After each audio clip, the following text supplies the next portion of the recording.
So another interesting thing that's happening in the sky tonight is something called the Parade of Planets. And it's something that hasn't happened for 37 years.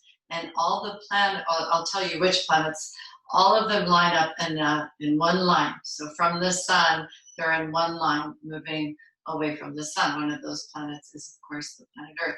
So what I thought it would be kind of fun and interesting to do today is we're going to let that lineup of planets kind of guide the beginning of our class, with each planet being represented by a yoga pose. You can see that I got excited this morning. So go ahead and stretch your legs out. And you're going to start in Balasana. And Emily will show Balasana from this side. If you want me to show it, Emily, I can do that. So Emily's coming into Balasana. You can see that her knees and feet are together, and then her arms are back and her head is resting.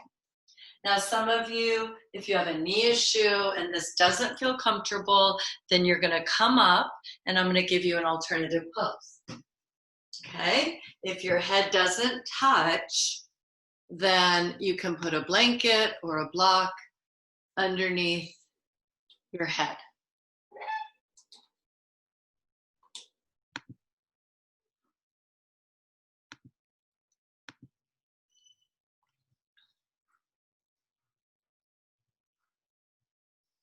Yeah, so you're just there, you're being there.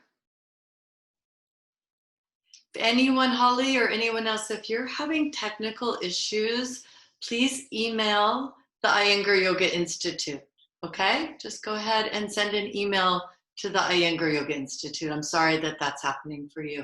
It just sounds like you're not getting the sound, and so you're unmuting, but that's not what's gonna help.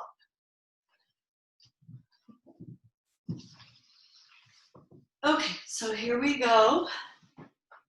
So the planet that's the first planet from the sun in this parade of planets is the planet Mercury.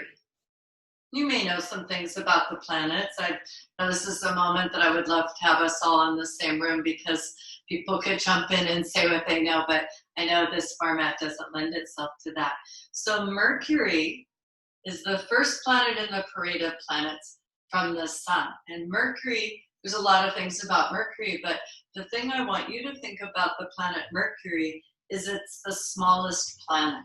It's the smallest of all the planets. So in this pose, Balasana, there's very much a feeling of smallness, right? Because the knees are together, arms are back. You're basically in the smallest position that you can be in. You couldn't get your body any smaller than this.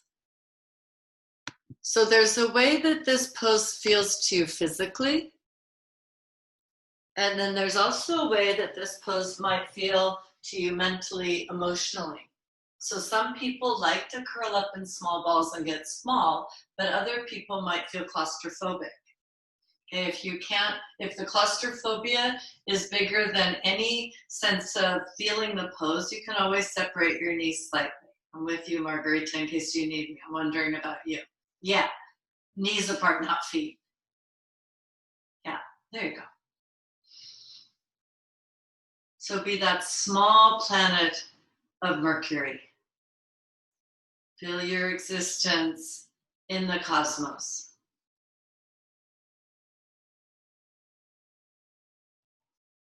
So although, there's a sutra in chapter 3 that a yogi acquires certain powers, and those powers involve becoming as small as an atom, right? For today's class, you're becoming small as the planet Mercury. Now, it's not that simple because within every yoga pose, there's a sense of shape and size, but then there's that opposing idea as well. So internally, you want to feel expansive. You want to feel a sense of broadness across the muscles of your back. Your ribs should feel wider. your sacrum, pelvic girdle should feel wider.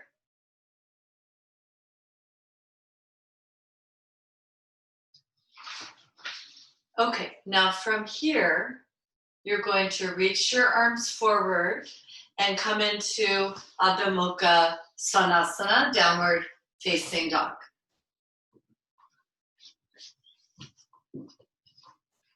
So this actually, we're on to the next planet, and the planet that we're going to work with now is the planet of Venus.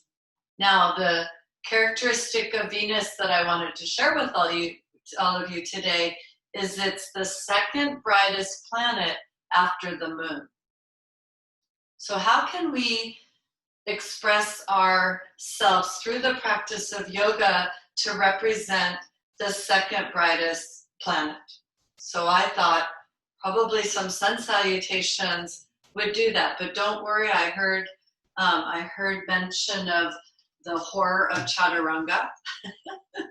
And I don't want to do that because I have many things planned for today. So we're going to do some simplified sun salutations. Okay, and you just do which part of this makes sense for you. So to start here, you'll join your feet together, and then you have a choice of either jumping or stepping your feet forward, coming into Uttanasana. Some of you can come into Ardha Uttanasana. So if you feel like jumping is a good thing for you today, jump. Otherwise, you can step. Karen, so you'll find, good, you're on it. So the sun salutations were traditionally done at sunrise to honor the rising of the sun. That's something that, we take it for granted, but in some cultures that felt like the dawn of a new day, and there was never a certainty that it would happen. So from here, we're going to bring a little instruction in, So bring your hands to the floor now, or near the floor, and then start to bring your hip sockets above your heels. Move your hip sockets above your heels. And then release your head down to the floor.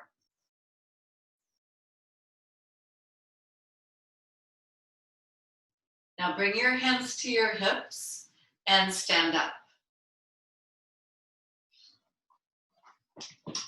Now I'm going to have Emily turn so she's facing you, just to give another perspective. Bring your hands into Namaskar-asana.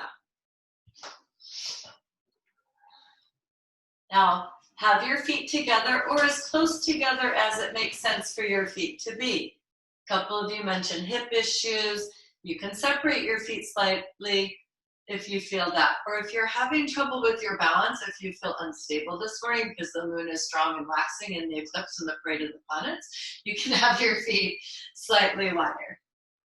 Now this is a pose. So you want to press your hands into each other and then roll your biceps from inside out. So the skin of the biceps roll from inside out, and then this whole chest area starts to feel expansive. That heart chakra can shine. And then from here, take your arms up alongside your ears, Urdhva-hastasana. Get a lot of length and freedom here, pressing your heels down, pull up your legs, lift your side ribs up any amount. Now, for those of you that have a strong, stable low back, you're going to come forward with your arms extending forward. Emily's going to show. And then come back into Uttanasana. Okay, if you don't have a strong, stable back, you put your hands on your hips and then bend forward. Because it's less weight and load on the low back if your hands are on your hips. Now, you might not know, and you might have just learned, so you'll know for next time. Now, if you can, put your hands on the floor, and if you can't, just have your hands as close to the floor as possible. So you're not grabbing your elbows this time. Yeah. Bring your hip sockets over your heels. Bring your head down. Let your head relax down. Yes. Good, so I know you're trying to figure all this out, but try and do it without straining your neck. Now, Put your hands firmly on the floor. For some of you, I can see you've got to bend your legs and then jump or step back to dog pose. Jump or step back. Jump or, yes, Martini, sorry. The letters are very small. You have to excuse me. Probably after this whole experience of teaching through a live stream, I'm going to end up with glasses for the first time in my life, but we'll see. Now, how does this dog pose feel compared to the first one? You should feel a sense of freedom, a sense of openness. Draw your arms and legs up towards the ceiling. Lift your buttocks up. And then move your chest towards your legs. Head down, head down. Okay, now join your feet together. Jump or step your legs forward. Jump or step. Jump or step. Come straight into Uttanasana, forward bend, arms down. Okay, I know some of you are doing the half bend. That's fine, I know you can figure it out. Again, hip sockets over heels. Head down all the way. So if we're using the sun salutations to represent the planet of Venus, and yet there's some feeling about Venus having something to do with love, maybe you can start to work on creating a relationship, positive relationship with sun salutations. That not everyone feels that positively about them, but they're an ancient practice. And I personally, myself, they were the first poses I did. I got a book. That's what I thought yoga was, and I did those at sunrise. That was the time. And now, from here, two choices. If you have a strong back, from here you're going to extend your arms straight up to the ceiling. Otherwise, take your hands to your hips, and then take your arms up. Good. And now, bring your hands into Namaskar-asana. Honoring the cycles of the sun, honoring the cycles of your life, honoring the current cycle that you're in. Now, from here, Urdhva-hastasana, infuse the sequence with a sense of positivity. On an exhalation, Uttanasana. Remember the alternatives of bringing your hands to your hips first, head down, bend your legs, jump back. Adho Mukha Svanasana. So I'm taking it a little faster. Now keep in mind there's 50 some people in here. That means there's a lot of variations in terms of what people can do. So you have some responsibility in a live streamed class to make sure you're not overworking. I'm doing everything I can to see everybody. I'm also limited by the, by the format, but we're showing up. Now, lift your arms and legs up, lift your outer hips up, bring your chest to your thighs. Now, instead of walking your feet together and jumping, see if you can start with your feet apart, but when you jump, you should jump with your feet together. So you've got adding a step in. If your jumping's not a good fit for your body, then you step. Hands to the floor or as close to the floor as you can get them. Hip sockets over heels. Head down. Scott, you can just put your hands on the wall too if you need a half bend. Now check in with your lower back. And by the way, July 19th, I'm doing a low back care free workshop through the Institute, Sunday, July 19th. Put that on your calendar.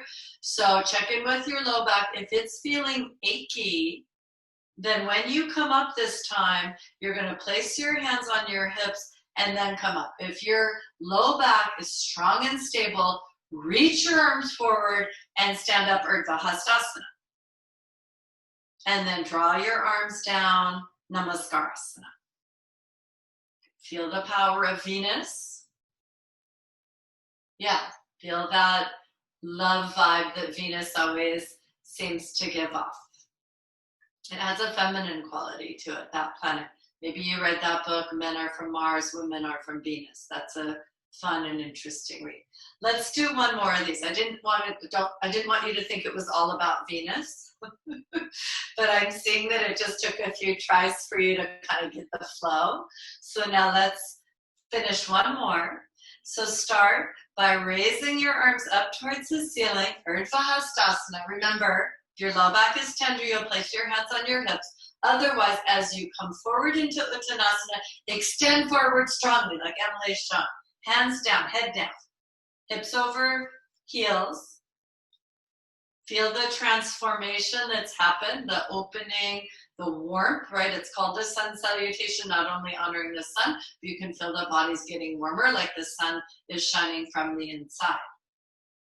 And now, bend your legs, jump or step back, your choice. Adho Mukha Svanasana, downward facing dog. Jump with a sense of lightness. So the same way that in chapter 3, it's talked about a yogi becoming as small as an atom, it's also talked about as a yogi becoming as light as cotton fiber, right? That's a crop that's been grown in India for a long time, obviously. So jumping back and jumping forward, you want to feel as light as cotton fiber. Some of you are jumping with density, and I know it takes practice. Okay, so lifting your arms and legs up, lift your outer hips up, take your chest towards your thighs. Now, before you jump forward, put the image of your mind of cotton fiber or something, a feather, anything that feels light. A feather is probably more common. Yes, and jump forward. And I don't know if you heard, but this time I didn't hear Emily jump, so she got that. Good job. Hips over heels. Straighten your legs. I know it's hard. Head down. Check in with your low back, and then decide whether you'll take your arms out and up, or whether you're going to take your hands to your hips and then raise your arms up. Reach up. Reach for the sun. Reach for the sun. Yes.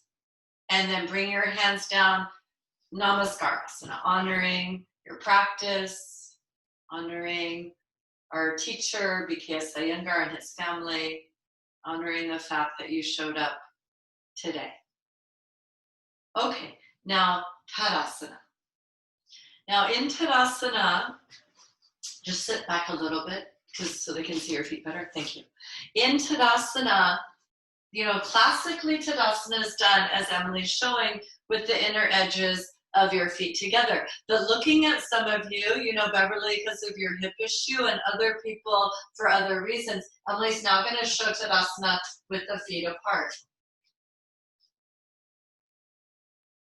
Okay, so you do both of those, and Emily too, and then decide which of those Tadasanas feels good and why. So we might say, oh, I like this one better. Well, okay, but I'm more interested in why you like one of them better. What is the quality of it? And then for today, Tadasana is representing the planet Earth. So, musical reference. So there's a density. Earth is the densest planet. Really could be misunderstood right now, but it's that density of the planet. So feet together or feet apart create a sense of density. And if we turn the word density around a little bit, we can think about density referring to stability, right? So Tadasana is a pose that's very stable. And the element of Tadasana represents stability and a lot of other poses. So Tadasana is a pose where there's a lot of uplifting happening. You could say the heels press down, but almost everything else is lifting up. We'll get to the exceptions, right? So the crown of your head is seeking the sun. Now, in terms of what's not lifting up, the shoulders are not, right? And you can see Emily's working well with her arms. Show your arms without working with them, Emily. Do you see? That's not a proper Tadasana. The arms are like noodles. So she's working with her arms. They're not lifting up. They have to go down to work because of their positioning on the body. So be in the state of Tadasana, feeling the stability, the denseness, and the earthiness of the pose, literally, right? It's representing planet Earth for us today. Now, in terms of other things that should not be uplifted, the eyes should not be uplifted. In fact, the eyes drop back in the skull. You can even close your eyes, Emily will do that. And you'll go, oh yeah, my eyes feel softer, cooler, quieter. Those are the qualities for the eyes. So another way that Iyengar taught is he would describe poses in terms of their relationship of abhasya viragya. But he would use abhasya, instead of this word effort, he would use Tadasana. And then viragya, which means letting go, instead of that term, he'd use shavasana. So let's say the eyes are in shavasana. They can still be open. Let's say the shoulders are in shavasana. Let's say the jaw, throat, tongue area is in shavasana. And then you start to work with those opposing currents in all the poses. But feel how much better the pose is once you've introduced those elements of shavasana. So here's your earth. Now from here, we're going into Utthita Trikonasana extended triangle pose. And if you need to grab a block or something, go do that. Now, in terms of the sequencing today, from Tadasana, you're welcome to step if you have a hip issue, an ankle problem, a knee problem. Even for you, Karen, I would step, right? Because your eyes are giving you trouble today. Otherwise, you can jump. Now, the block goes behind your feet, so when you jump, you don't have the block in your way. Okay, we go back to your earthy Tadasana. Oh, Emily got excited. That's okay. Emily got excited. Come back, jump together. That's okay. Okay, so I just want to show the jump for those of you that aren't familiar. So watch, she brings her fingertips to her chest. Her elbows actually should be up and forearms should be moving away from each other. This is the chance to open your chest. And then you bend your legs. Now remember, you're as light as cotton fiber or as light as a feather. You want to jump so I can't hear you. You. But you're in. Yeah. I can't hear the rest of you because you're on mute. It's all on Emily. So you jumped wide. So this pose today is representing Mars. Okay, so Mars is the red planet of Mars. So feel that sense of, oh, Emily's wearing her Mars yoga pants today, well timed. Spread across the front of your chest. Now bend your right leg and externally roll your right thigh from inside out. And then straighten your right leg. Now from here, lean over your right leg, place your right hand down below your right shoulder, left hand goes to your hip. So now we're going to take the left arm out of it, but we'll reintroduce it. Now, everybody, eyes should be looking straight ahead. Don't look up, we're going to be here for a little bit.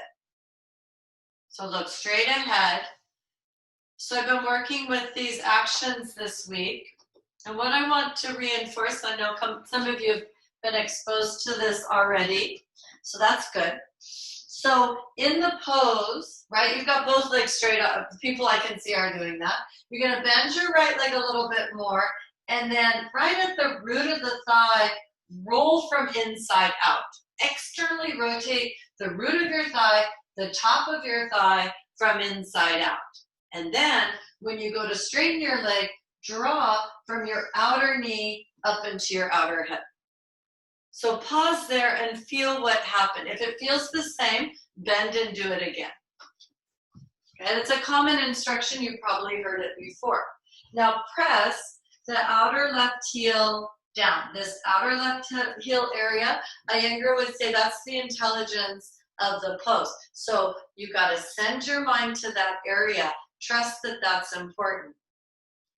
And then right here, sorry, I don't need your skin to show. I didn't mean to do that. I apologize. Right here in the root of the thigh, you're going to roll from inside out.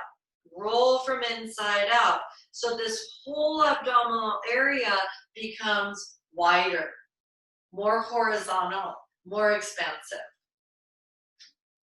Now, let's look at the pose in terms of the side rib area. So from here, the top side ribs move down. Yes, beautiful. Well done, Emily. Top, you could see that moved down. Good. And then roll your left shoulder above your right shoulder. And then if you want, you can raise your left arm up. If your shoulder doesn't appreciate you raising your arm up, then you don't. So Mars has a lot of, we think of, like I said, there was that book, Men Are From Mars, Women Are From Venus, right? That idea of the masculine and the feminine. So Utthita Trikonasana has a lot of, let's say, doing to it, doesn't it? Yeah, there's a lot of doing. It has that kind of masculine feeling to it. And I use both masculine and feminine in a positive sense, just so everyone's clear. Okay, now press your outer left heel down on an inhalation, come up and out. Take your hands to your hips, turn your toes forward, and pause. I want you to feel. So what's so interesting about a pose like Utthita Trikonasana is it's highly asymmetrical, isn't it? Yeah, it's highly asymmetrical. So you should feel very different in this leg than you do in the other leg. Okay, now extend your arms out. Really, yeah, go wide. Yeah, sorry, Emily reminded me, move your butt to the other side, thank you. And now, bend your left leg, externally rotate your left thigh from inside out. Go right to the root of the thigh and turn it from inside out.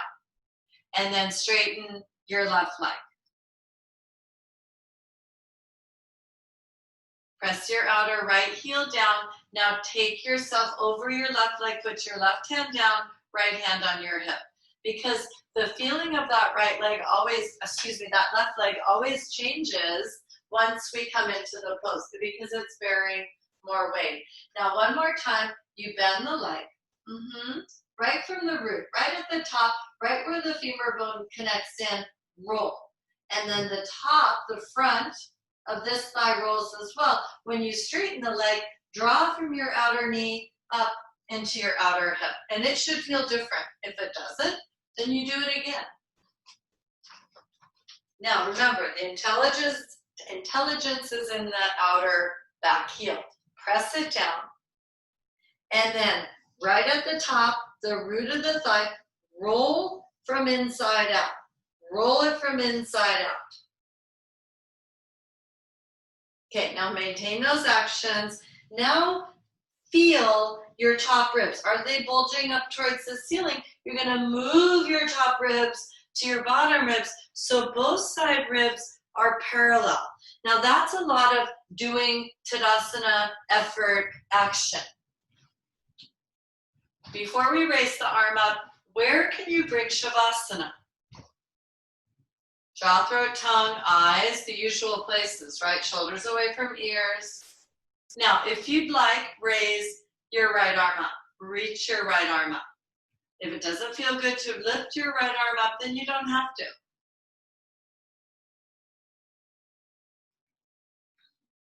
Daphne, we're in a straight leg pose, love. Go ahead and straighten that. Yeah, there you go. Good.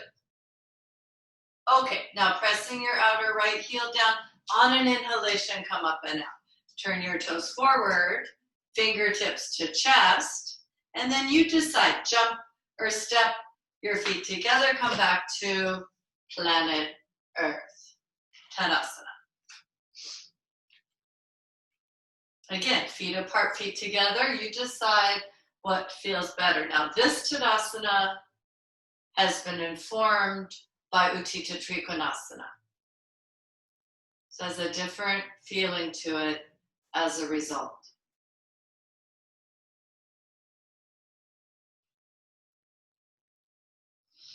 Go ahead and shift your block to the other side. We're taking Ardha Chandrasana. Ardha Chandrasana is half moon pose. And half moon pose today is representing the planet Jupiter. Now I picked it, planet Jupiter is massive. It's a massive planet. And I personally, when I take half moon pose, I always feel so expansive. I always feel bigger than life. So let's keep that expansive, massive feeling when we take Ardha Chandrasana. Let's become as small as an atom, right? As big as a mountain, or in this case, as big as Jupiter. Okay, it's a big order, huh? All right, so we're gonna start the same way in Utthita Trikonasana. Fingertips to chest, bend your legs, jump or step wide. Remember to be as light as cotton fiber. Okay, from here, bend your right leg. Don't forget, don't be casual. Oops, I'm forgetting my my physical distancing device. Roll the root of your thigh from inside up. Roll the top of the thigh from inside out. Draw the outer knee up into the outer hip. And now lean over your right leg. I'm not spending time on the back leg because it does something different when you're in the pose. Bring your left hand to your hip. Okay, now the transition begins. Now the easiest way to come into this pose is to continue looking straight ahead and go step by step. So bend your right leg. Move your block 6 to 8 inches in front of your little toe. Step your left foot in and pause. Now pause. Now while your leg is bent, roll the root of that right thigh from inside out. Roll the top of the right thigh from inside out. And then keeping your right leg bent, start to raise your left leg like the moon rising in the sky. And then slowly straighten your right leg. So that's the order of instructions. Okay, just be there. Get your sense of balance. Feel that massiveness, that expansiveness of the planet Jupiter. Remember, you've got to have your hip socket directly over your heel.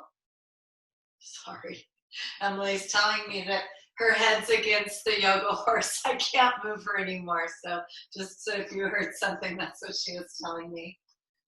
Now, you want to do 2 things here. You want to lift the inner left groin up as you take the left foot down.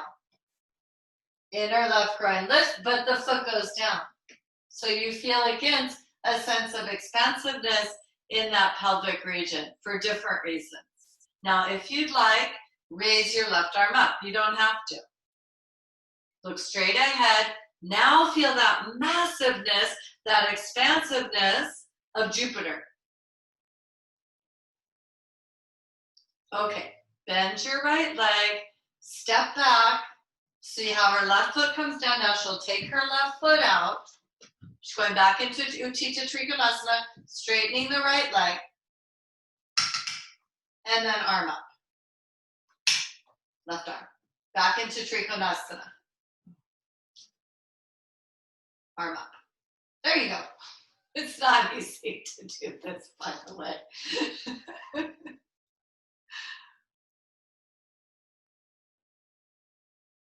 Now this Trikonasana should feel different. Now I'll be honest with you. When I first started doing Iyengar yoga, I was in classes and people said, and feel how this Ardha Chandrasana feels better. This Trikonasana feels better after Ardha Chandrasana. And I have to be honest with you, at first it didn't. And then I remember that practice I did where it did feel better. So be open to that transformation. Now pressing your outer left heel down on an inhalation. Come on up. Turn your toes forward, hands to hips. Just be there.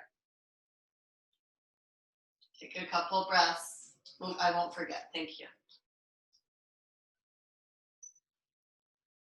So usually if we take an expansive pose, our breath also becomes very expansive. However, when we're doing a challenging standing balancing pose, sometimes we unconsciously think, well, if I don't breathe, I won't fall. So make sure you're breathing now, and then just remind yourself, even though the pose is challenging, you still need to breathe. Okay? Take your block to the other side, and then let me say this, because we ran into this problem here. Look to your left side and make sure you have space so your head doesn't run into something. You see my yoga studio, it's narrower than it is long, so we're always calculating these things while we're here. All right, ready to transform yourself into Jupiter? Take your arms out to the sides. Start that massiveness. Be as large as a mountain, according to the Yoga Sutras. Feel that power you have as a yogi to transform your consciousness. It's not physical, obviously. We know you're not physically changing sides, but you're changing your consciousness from being as small as an atom to as large as a mountain, or in this case, as large as Jupiter. Now, bend your left leg, externally rotate the top of your left thigh from inside out. Be deliberate. And then when you press the ball of your left foot down, lift from the outer knee to the outer hip. Now bend over your left leg, left hand down, right hand can go on your hip. And just settle in here, eyes looking straight ahead. Just waiting for everyone to stop moving. Margarita, I like how you're working. Now, from here, go through the steps with me. Bend your left leg, move your block or hand in front of your little toe, step your right foot in, pause. Pause. Why not? Pause. And then go back to the root of that left thigh, roll it from inside out. The bent leg rolls from inside out. There you go. And then keeping your left leg straight, your right leg represents the moon rising in the sky. I know we have a lot of images today.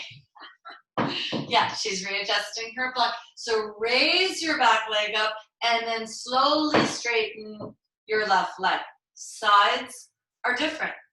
You might have had an easier time on the first side. Beverly, you can put your back to a wall. You may have had a harder time on the second side. Try not to be too hard on yourself about it. Don't be mad at your body for having trouble.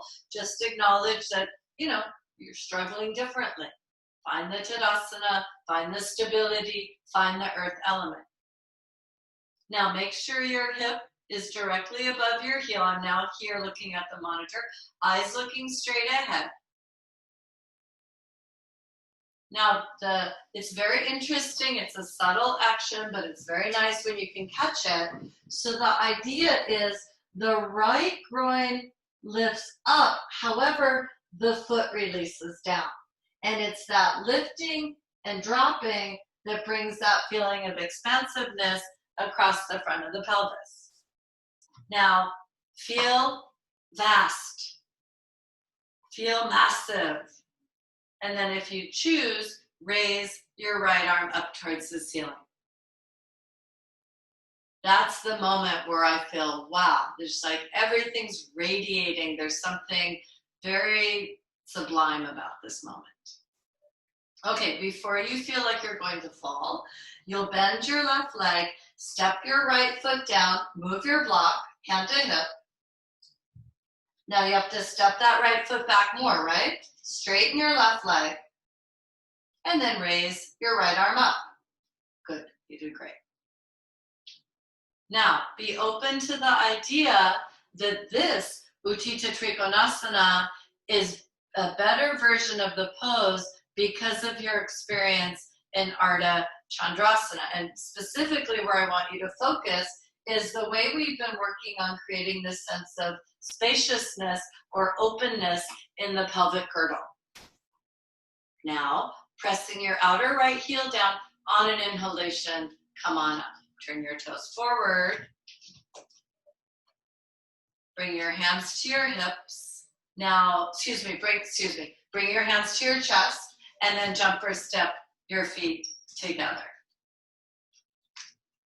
Stand in Tadasana as a pause. Okay, so we're on, I'll show So we're on to the planet Saturn. We're in this, it's a big parade of planets, isn't it? So we're on to the planet Saturn. So for Saturn, we want to become a flattened ball. You know, you gotta work with me here.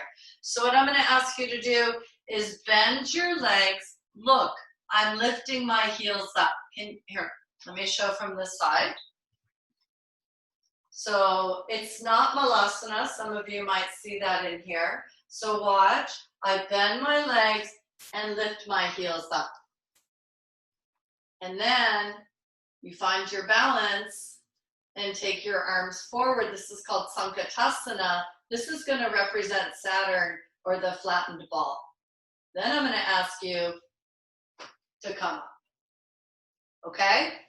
Now, some of you with knee issues, you know, see how it goes. Let me show you one thing you could do if you have knee issues. Of course, you don't need to have this yoga prop. You can use anything. This just happens to be the space I'm working in.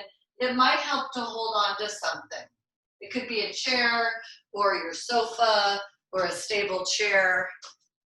Okay, so stand in Tadasana. Emily's going to show from the side to begin, and then she'll show from the front. You can also have your feet slightly apart. However, if you have your feet apart, you got to pay attention that your knees are bending straight forward and not knocking together or coming apart. Okay, Sanktasana. This isn't a pose that's taught very often. I thought it would be nice to represent Saturn. Has that kind of, I don't know, has that feeling to me. So from here, reach your arms forward. Yeah? Now when you go to bend your legs, you're going to lift your heels up and put your hands on the floor. Bend your legs, lift your heels up. Yeah, Megan, you might not need to. Put your hands on the floor. Now come way up on your heels. Some of you might wear high heels sometimes. Yeah, like you're in those highest heels. And then, eyes looking forward and soft. When you're ready, reach your arms forward. Sanktasana. There you go. Now can you lift your heels up more? Some of you dropped your heels when you took your arms out. Good, Nancy. You look like you're having fun. Okay, now here's the next part of it. You're going to press your heels out, down, and reach your arms up towards the ceiling. Very good. Okay, now, second attempt. Emily will turn forward this time. Second attempt, you're going to do it all in one motion. So watch. She's going to, no, arms up. Yeah. So from here, she's going to simultaneously bend her legs, lift her heels, and reach her arms forward. She's possibly going to look for a new job, too. And then she'll come up. Very good. Koren, is the back straight when we're crouched? Yes. Thank you. It's an extended spine. Yeah. Okay. Now, so we started doing like the basic way to do it, and you might say, you know, that basic way felt like it was the right fit for me today, but looking around, I could see that some of you wanted the full thing, so I'm providing both. Okay, so you decide basic or full. Okay, so when you're ready, look straight ahead. It's partly a balancing pose, so you've got to fix your eyes on a point. Try not to look at the computer, because usually the computer is not at eye level.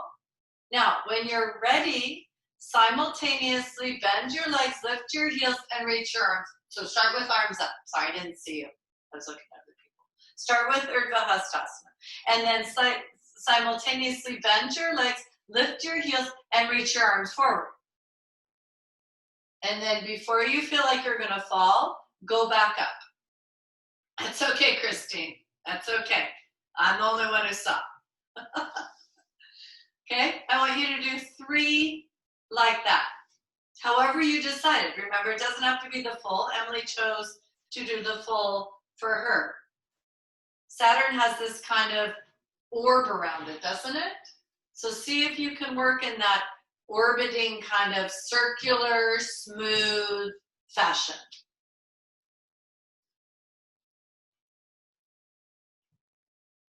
And then once you've done 3 or as many as you want to do today, stand in Tadasana. Yep. Feel the earth element of Tadasana. So you're probably thinking, how many planets are in the parade? Emily's definitely wondering. So we have a couple more. So after Saturn, we have Uranus. And the quality of Uranus is that it's very cold. And so when I was thinking about, okay, suppose it's very cold. Where is it very cold? It's very cold in the sky, right? Way up high, like when you're on a plane. That's why the temperature is adjusted. So I thought of Uktasana, which is thunderbolt, right? Because the thunderbolts are high in the sky. So, do you know Uktasana? Yes, she knows. Okay, so now you can do it with me, and then I'm going to look at the monitor and see what needs to be done. So you'll start by raising your arms up towards the ceiling, and then on an exhalation, this time you bend your legs, but don't lift your heels.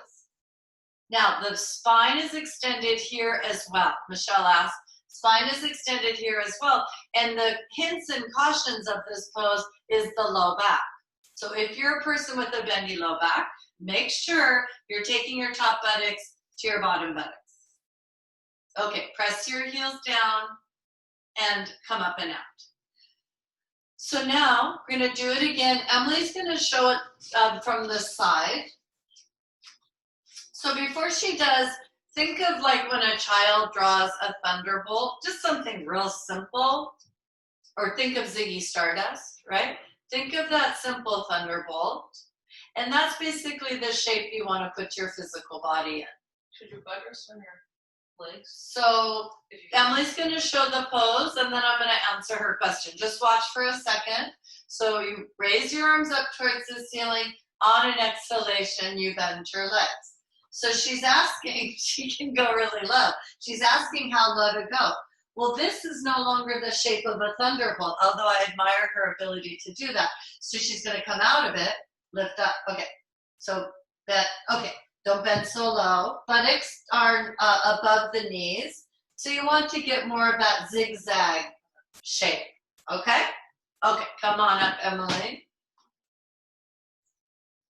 So, you know, this is this thing we talk about a lot where doing more doesn't always result in a better pose. I know she wasn't trying to do that. She was asking a question. So it's always this right amount of bend for the pose to get the lines of energy flowing the right way. So now, before we start, put your thumbs on the top of your buttocks and push your buttocks down. Move your buttocks down. Start to take some of the arch out of your lower back. Now, imagine you had a set of hands you could keep there. Now take your real arms up towards the ceiling. And then when you go to bend your legs, think about taking your buttocks down. Take your buttocks down.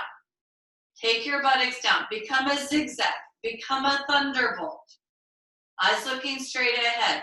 Now, without changing the position of your legs, take your arms back. Have a long spine.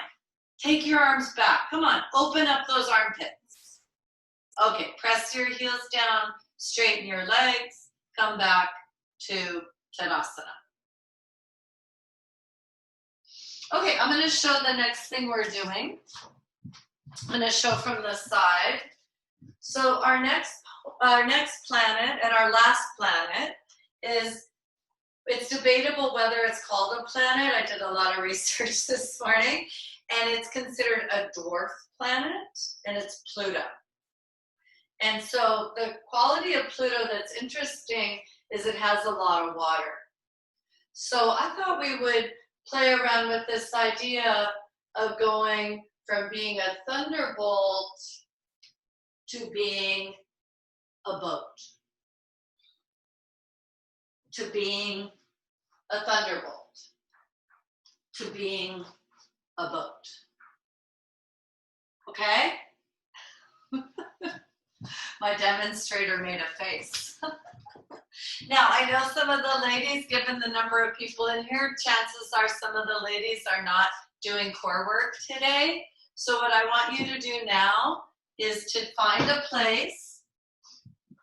I'm just going to use the chairs because they're on camera, but you would sit against a wall and you can be in this pose, right? Trikonasana. Now, this could also be possible for people that just feel like you're done with the planets. Okay, you're ready for the eclipse to be over and the full moon to be waning. Okay. Okay. So, you decide, no judgment, right? You know that. Just want to check in with everybody over here. See how everybody's doing. Okay, so we're going to revisit Utthita. So you'll raise your arms up, bend your legs, Utthita, and then place your arms down, sit down, and come into Ardha Navasana. That's Pluto, right? The planet that has so much water. Okay, now bend your legs, go back, Utthita. It's kind of a grand finale. Yes, yes. You're looking for grace and freedom, but you're taking what you get. And then back to Ardha Chandrasana, go to Pluto, grand finale. Yes, good, Martini. Go, yes, well done. You got it. You're having fun with this because you can do it. Christine E., be careful, your boat is sinking. Okay, come on. Bend your legs. One more time. 3 times a charm. I'm going to go to teach on Monday, and no one will be in class. Then bend your legs. No, menstruating women are not doing this. They're doing Trikonasana. And Ardha Navasana. You're welcome. You must have missed it when I showed. I know you had to come in late. Okay, now lie down. Just lie down. Yeah, you're there. Half of you are already there anyway. Just lie down on your back. Let your legs relax. It's not Shavasana, but it's a moment to observe the effect that the parade of planets had on your physical body, your mind, and your breath. And then let's review again. So when you look up into the sky tonight, if you're interested, you'll be able to see the glow of each of the planets. Mercury, then Venus, then Mars, Jupiter, Saturn, Uranus, and Pluto.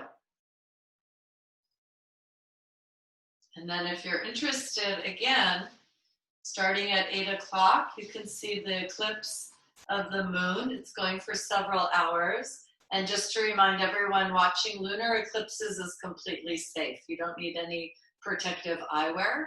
It's the solar eclipses where you have to wear special glasses. So I was thinking how nice that will be, and then I was also wondering if I'll be able to see anything, because living in Venice Beach, there's probably going to be a lot of fireworks, even though they're not legal. Relax through your jaw, throat, and tongue. Some interesting transitions today. Those are always good as we're transitioning through different phases of being involved in a global pandemic, and on a brighter side, being involved in some very positive social change. We have to see how much grace we can bring to those transitions. Okay, so from here, you have a choice. Some of you will want to take Salamba Shirshasana, which is headstand. Anyone who's menstruating, that's not a good fit for you. You can set up for Supta Virasana, or you can do legs up the wall with your legs apart. Any alternatives to headstand? You might have ropes, you can do those. You can go between 2 chairs. If you're lucky enough to have 6 blocks, you can do that. I'm just letting Emily decide what she's doing. She's going to show the pose with 2 chairs. If anyone's interested, I'm going to have the camera so you can see that. And then I'll be in front of my monitor watching all of you, and I can teach to you individually. Okay, so that's what's happening on the screen. Yeah, great. You're well placed. Okay, if you have a question and you want to use the chat feature, then I'll come close so I can see the chat. But it's actually easier for me if you unmute yourself, because it's the chat's so tiny when I have my monitor plugged in. Some of you may know what I'm talking about. So I missed what we're doing. Sorry. We're doing headstand. That's what I thought. Thank you. Yes. And then the alternatives that I gave are Supta Virasana or legs up the wall, legs apart if you're menstruating. Of course, you can choose those options even if you're not menstruating. Okay, Emily's showing a pose. She took 2 chairs. They are yoga chairs, but I saw people do this with 2 dining room chairs last night. So there you can, most people have dining room chairs, or you might have 2 stools in your kitchen or something like that that can be used. So Emily's tucking in her t-shirt so that when she goes upside down, we're keeping it PG. Yep. Yep. I'm not proposing everyone do this just because it's on the main screen. I'm just showing an alternative. Remember, legs up the wall, legs apart. Bev, can I spotlight you, love? I'm going to say yes. Okay, great. So I'm showing an alternative, legs up the wall, legs apart. This is something, if you're menstruating, even if you're not, this is a nice alternative to do. So that's being shown. I'll go through the class and I'll find different things people are doing. I'll ask permission, and then I'll spotlight different ideas. Of course, Shirshasana is happening. Those of you that are doing Shirshasana, work with the foundation of the pose. Press your forearms down, lift your shoulders up, move your back ribs to your front ribs, as we did in Adho Mukha Svanasana, downward facing pose. Oh, Peggy, are you happy here? Thumbs up or thumbs down? Yes, okay, great. Yeah, you got a plan. I respect that. Yes, okay, looks like everyone who's showing themselves is busy in what they're doing. Good. Now, as we stay in the pose as a class, the 5-minute hold for a class, that may not be the appropriate amount of time for you to stay in the pose, so you can decide when the pose is over for you, and then you can also join the legs up the wall crowd. Okay, but don't be quick in transitioning from headstand to something else. It always takes time to give yourself some time. Now, headstand, the closest pose to headstand is Tadasana, right? So Tadasana represented the planet Earth today. So you want to find the Tadasana of Shirshasana, that sense of extension. This time the extension is going up through the heels. In Tadasana, it goes through the crown of the head. And then, like in Tadasana and every other pose, which part of the pose should be stable, or which part of your body, mind, breath should be stable, and then which part should be in Shavasana. So as you're here, put your eyes in Shavasana. Put your jaw, throat, tongue in Shavasana. Find the Shavasana in the Shirshasana. Okay, arms, shoulders, they have to be in Tadasana. They have to be extending upwards. Now remember how we worked with the buttocks in Utthita, right? The thunderbolt pose. And how you put your thumbs on the flesh of your buttocks and push them down. Now put an imaginary set of thumbs on the flesh of your buttocks and lift them up. Lift your buttocks away from your low back so your low back maintains a sense of stability.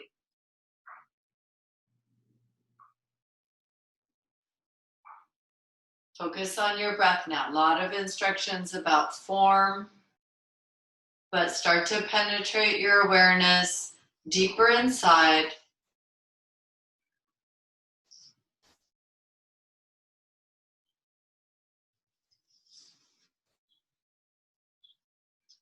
Let your head hang a little bit more. There you go.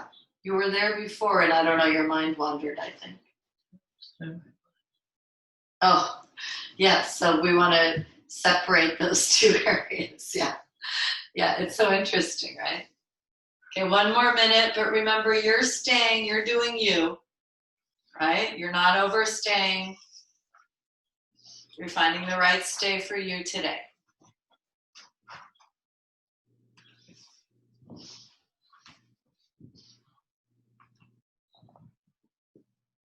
So Shirshasana and other inversions are wonderful poses for transitions. You know, when our life is going through a transition, these are poses to turn to, because the act of turning ourselves upside down, if our world feels like it's turned upside down, somehow puts the world back right side up. And it doesn't matter to me how you go upside down. I know that a classic headstand's not for everybody. So if you're interested in practicing headstand, if you want more information about alternatives, be sure to ask me.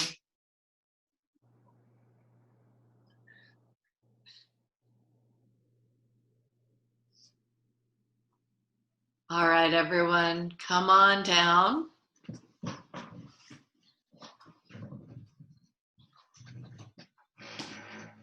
Rest your head, stay low.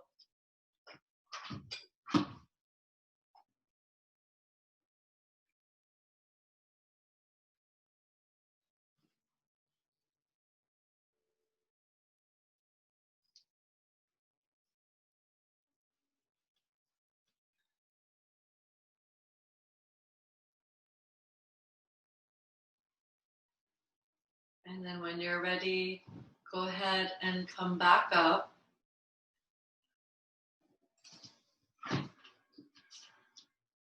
And now sit down in Virasana. Emily will go back to her spot. Now, Virasana is a seated pose with the legs bent back. I know one of you already did that pose for a while. If you need to come out, that's fine. You can sit in Dandasana. Here, I'll show while she's doing that. So I'll show Virasana from the back, and then Emily can show from the front, because then we're going to do some things from there. So you take the flesh of your calves, you rake them towards your heels and slightly away from each other. I always like to then get in there, right?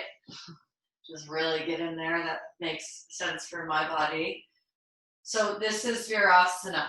But I know for some of you, you'll sit on a block or maybe a higher block, something like that. Okay? So Emily will show, actually turn to this side, Emily. Emily will show the pose sitting to the side of you. She's going to take her time getting in. Take your time getting in. If anyone's unable to do this pose, I'm going to show the alternative pose that you can do. So either you've been in Virasana too long, or Virasana is just not working for you today. You sit in Dandasana.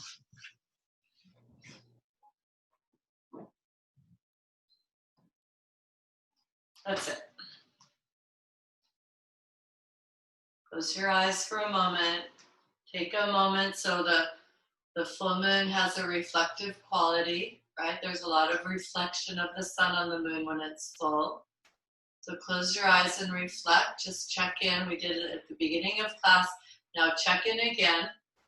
So you can keep it simple. Check in with your body, your breath, and your mind. But the mind, that's when it gets complicated. Maybe there's something happening for you right now. There's a story. If you were catching up with a friend, there's something you tell someone. Check in with that.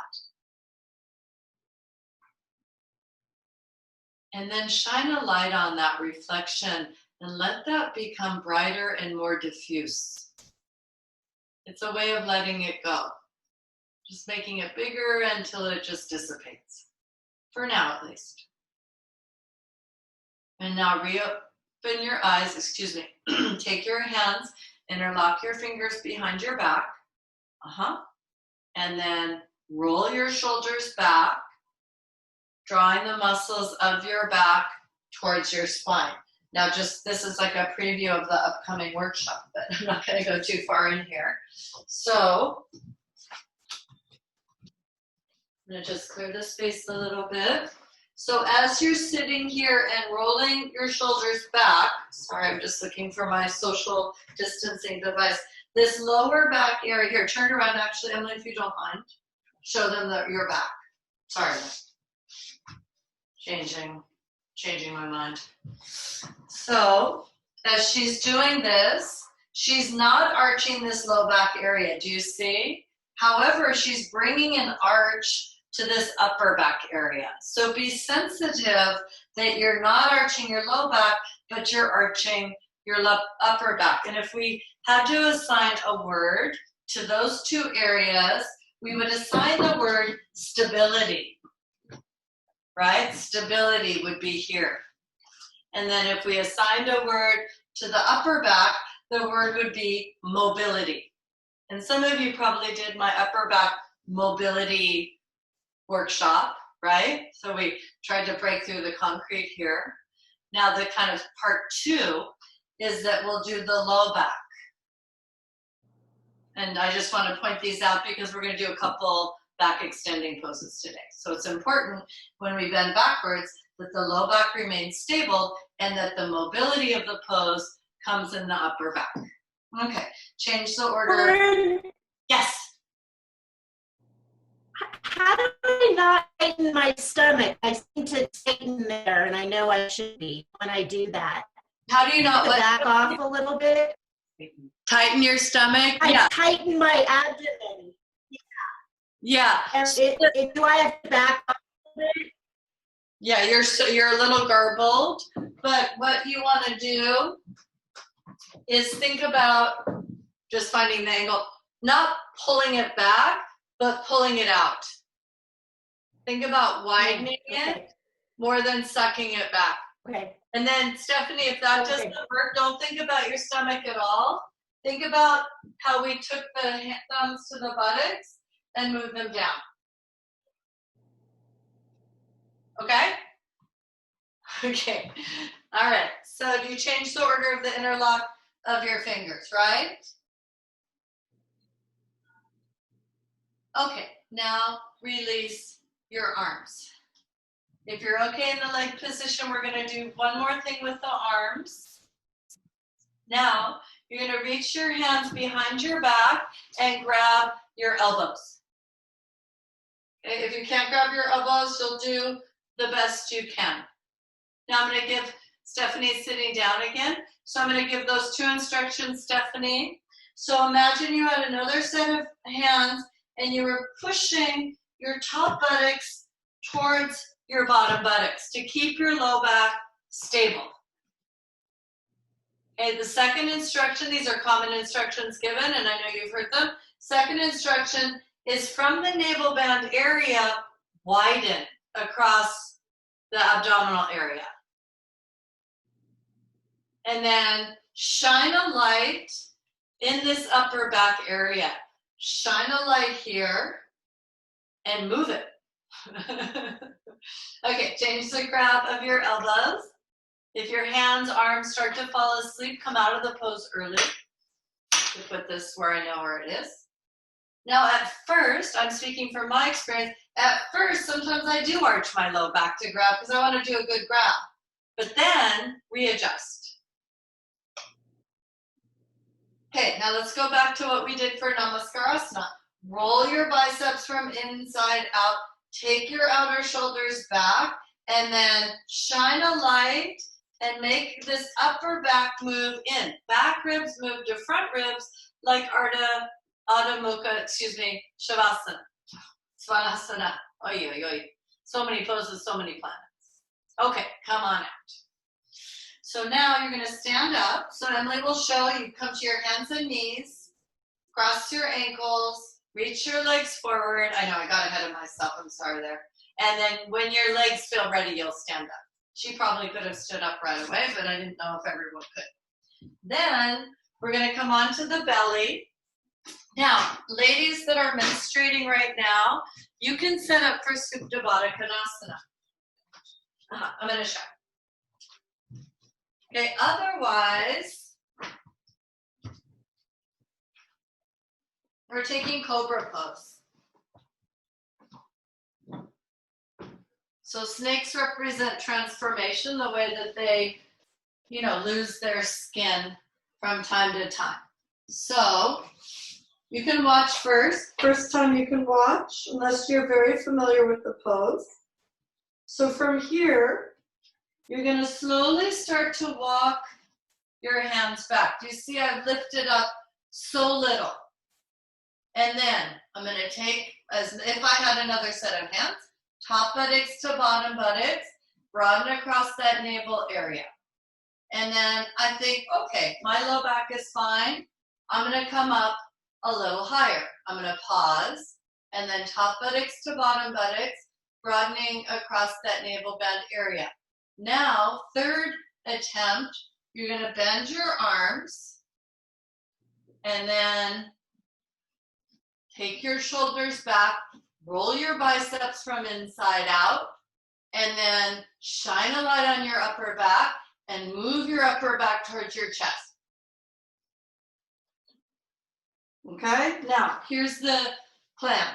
The plan is, if at any point in taking this pose, your low back starts to hurt, you have to back out of the pose, okay? You only keep going if there's a sense of freedom and ease in the low back. So, if you don't want to do this, if you are thinking right now, this is just not the right pose for my body right now, you can set up for supine bound angle pose. Okay, I think everyone knows that pose. If you don't, I'll let someone get into it and I'll highlight it. Everyone else, line your abdomen. Extend your legs back. Yeah, good. Extend the front of your thighs back. Make your legs long. Now, before we go into the pose, take your thumbs on the top of your buttocks and push the top of your buttocks towards your heels. Now, imagine you have a set of hands that stay there. Now, reach your arms forward. Like I showed. Let me get out of the camera. Wrap myself in this tiny little corner here. There we go. Now you can see. Now, as if you had another set of hands, take your top buttocks towards your bottom buttocks. Keep your low back long. And then start to walk your hands back. Just lift up a little bit. Arms are straight. It's just a little lift. Don't try and do it all at once. You never lift higher than keeping your pubic plate down. So identify your pubic plate, make sure that's down, but we're not even close to lifting up that much right now. Palms down, move your top buttocks to your bottom buttocks, widen your navel band area. Head can be up. Now, go a little further. Less is more. Less is more, everybody. Make sure your low back is still with you. If your low back is starting to object, then you have to come out of the pose or you might end up in pain. I don't want that. Move your top buttocks to your bottom buttocks. Widen across your navel band area. Draw the muscles of your back to your spine. Now, third attempt, you're going to bend your arms and decide how close in you're going to go. Elbows move towards the wall behind you. Okay, top buttocks to, there we go. Top buttocks to bottom buttocks. Bend your elbows. Top buttocks to bottom buttocks. Widen your navel band area. Now, roll your shoulders back and down. Pull the muscles of your back towards your spine. Drive that upper back area in. Shine light on your upper back and move it in. Now, if your low back feels fine, now from here, you can straighten your arms, but you don't have to. Now this is a pose, it's a cobra pose, it's a snake pose. So we know that snakes don't have arms. So we use our arms to get into the pose, and now we find out how much we're using our arms and how much we're using our back. So now you're going to take your hands off the floor without losing your position. Hands off the floor without losing that position. Now be a proper cobra. Yes, I know it's sobering, isn't it? All right, everyone, come on down. So you learned something about your back muscles. Push into Adho Mukha Virasana, downward facing hero. You know, I wanted to do all the parade of planets, talk about the full moon, the eclipse, and get some back bends in. We got one back bend in, but that's okay. It's a good one. It's a transformational back bend, being a snake, a cobra back bend. So we're in the bent leg pose. If you feel better being in the straight leg version, that's fine. I'm just not giving you that pose right now, just so you know. You can take it if you want. I'm just being clear that I have a little more compassion than that. So what we all learn is we think we're using our back muscles to keep us up in that cobra pose, but really we're leveraging a lot of our arms. So eventually you should be able to take your hands off the floor and not shift from that, you know, that upright cobra position. Maybe you've been, not so much in this country, at least in this area, but I've been in India and Nepal, and there's these tiny little cobras there, and you're walking, hiking, and they'll just show themselves. They lift their hood up and they say, look, I'm here, don't step on me. Okay, you're here, be reflective, choose your finishing pose today, shoulder stand, structure of a bridge pose, Viparita Karni, kind of a legs up the wall with support underneath, and start moving yourself into that pose. If any of you did not do headstand and you want to take a Shavasana right now, you can do that. Emily's showing structure of a bridge pose. It's a very straightforward way of finishing up a class in which you've done headstand. You can even finish up a class that you didn't do headstand. So she's showing it with a tall block,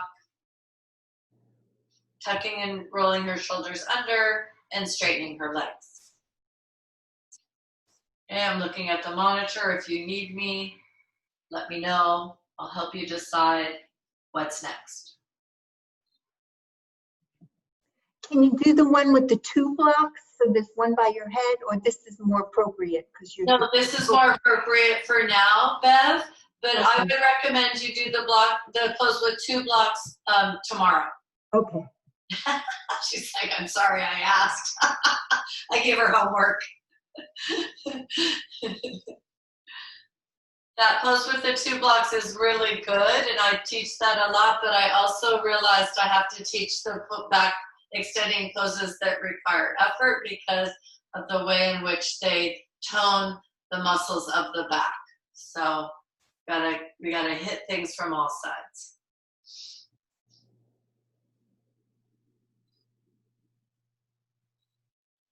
So as we went through the parade of planets, Mercury being the smallest, Venus being the second brightest, Earth being the densest, Mars being the red planet, we did Trikonasana for that, Jupiter being massive, Saturn being a flattened ball, Uranus being extremely cold, or Pluto being a dwarf planet with a lot of water. Which of those planetary images can you bring into your finishing pose today? Do you feel small? And that's not in a bad way. That's a kind of compact. The way that if you have a small amount of luggage when you travel, that's a good thing. Do you feel bright? Is there a radiance coming from you when you're in the pose you're in right now? Is there a sense of earthy stability in what you're doing right now that's helping your mind come to a quiet place? Mars being red, is there, for some reason, does the color red, are you evoking the color red? Are you in a pose that makes you feel massive? I mean, positively expansive?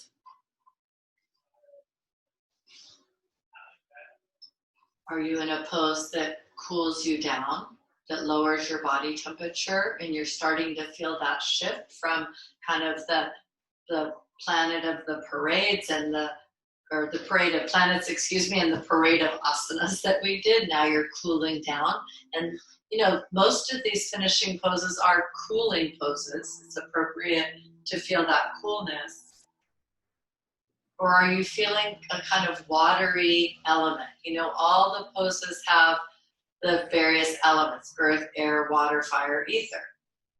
And some poses have more of a watery feel, some more of an airy feel. So is one of those planets resonating with you, or are you just kind of feeling an accumulation of all those aspects?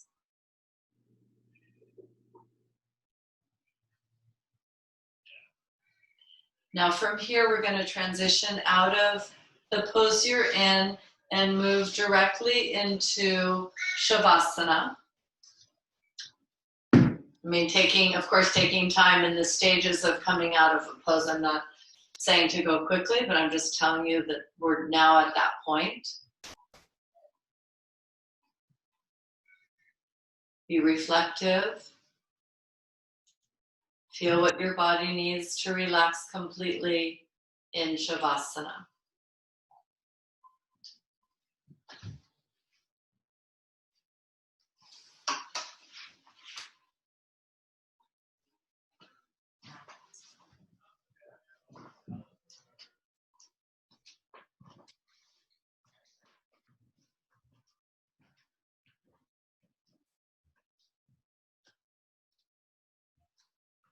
So in Shavasana, once the Tadasana of Shavasana is just putting your physical body properly on your mat. Once you're done with that, the whole pose is Shavasana. It's the ultimate pose of letting go.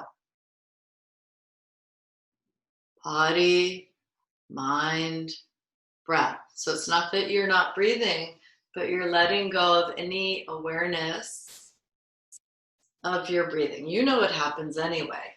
You go to sleep every night and the breathing continues. You don't have to worry about that. Let go of thoughts, let go of reflections. Feel the earth underneath you. Feel that stability, that sense of support. The earth is depicted as a mother. Feel the embrace of Mother Earth.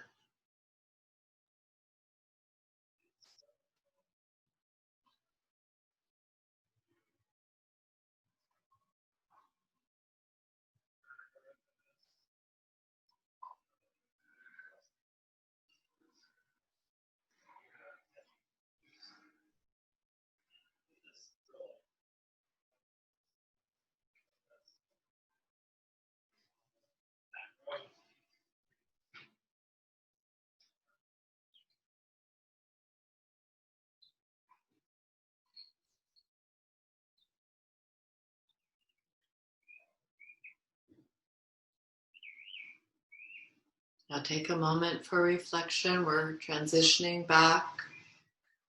If you want to stay for a longer Shavasana, I don't mind if you stay. I just always want to be conscious of time because I know some of you have commitments. So if you'd like to come out of your Shavasana, you can bend your legs, roll onto your right side. If you want to stay, please stay. You don't have to end the class with me.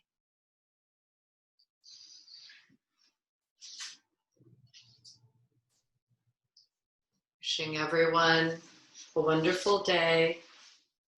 If you're interested, look up in the sky tonight. Enjoy the eclipse and the parade of the planets.